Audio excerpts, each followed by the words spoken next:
What's up, everybody? Welcome back to the channel, guys. Today we're going to be discussing just another update. I know I've been making Juice videos a lot lately, especially news ones, but there's just been so much going on. We're going to dive into all this, but before we do start, I want to shout out to the second channel, Complex Stew. Link to that will be in the description down below. Also want to give a big shout out to all channel members. Thank you guys for supporting me. And lastly, make sure to join the new Discord if you guys haven't seen it yet. A link to it will be in the description down below. We just launched it yesterday, so make sure to go join that if you haven't already. And with all this being said, we're going to dive on into everything. Alright, so obviously you guys probably saw this on Twitter, Instagram, but Off the Rip did end up leaking last night, and I'm going to kind of break down some of the story to how this ended up happening and what this might possibly mean for the Party Never Ends. So we're going to start with how Off the Rip actually ended up leaking in the first place. Now, it ended up surfacing through a user on Twitter at Beating. He ended up posting the link to listen to Off the Rip on his Twitter, and that's how the song leaked. And the story behind it is that an unknown person bought Off the Rip for $12,000 about 2 weeks ago, and he played it to their friends, and then someone screen recorded this and passed it around to a couple friends. What ended up happening was it ended up getting into the hands of people that just wanted to resell the song, and they messaged a lot of people trying to sell the quote-unquote CDQ snippet of Off the Rip. And keep in mind that this is a CDQ of Off the Rip that did leak, but it's not the OG file, it's not the OG quality, it's a screen recording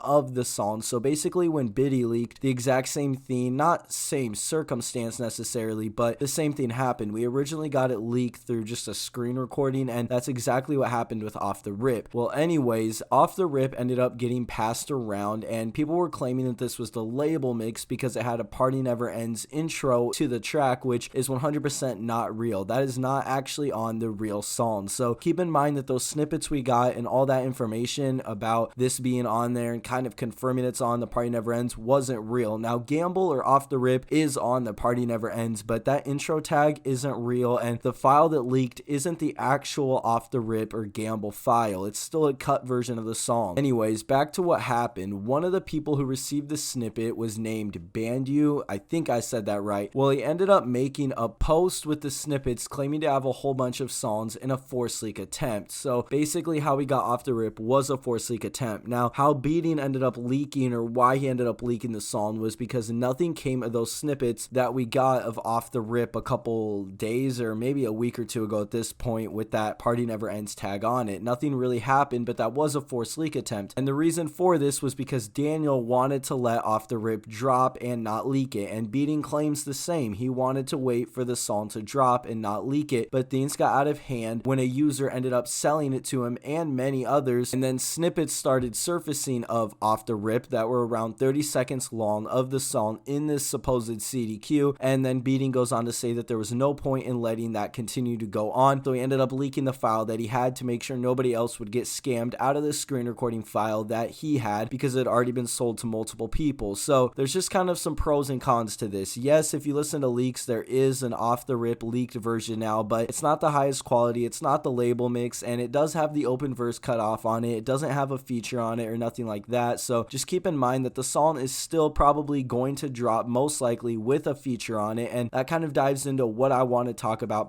the Party Never Ends now. Now, personally, I don't think Bibby's really going to cancel the album. I honestly think it's just a marketing move. I mean, if you really look at it from a marketing standpoint, a monetary standpoint, just all these different views, it makes zero sense to really cancel the album because of leaks. I talked about this in the last video, or one of them, how leaks really don't hurt the official performance of a song, and I've seen a lot of people try to kind of argue back at that, but honestly, I still think that argument stands. Even if you look at the newest release songs that are leaks, something like Cigarettes, it literally was a leak for almost 4 years before it dropped, and the song still has right under 70 million streams on Spotify alone with no promotion whatsoever, with it being a leak for years prior, and it's still only been out for a couple months. I could literally go on and on with listing examples of not only Juice songs, but tons of other artists that have had songs leaked and they're released now, and they're huge songs with tens to hundreds of millions of streams on Spotify only. So I literally do not agree agree whatsoever with the argument that leaks hurt the official release to anything. If anything, they do help it, but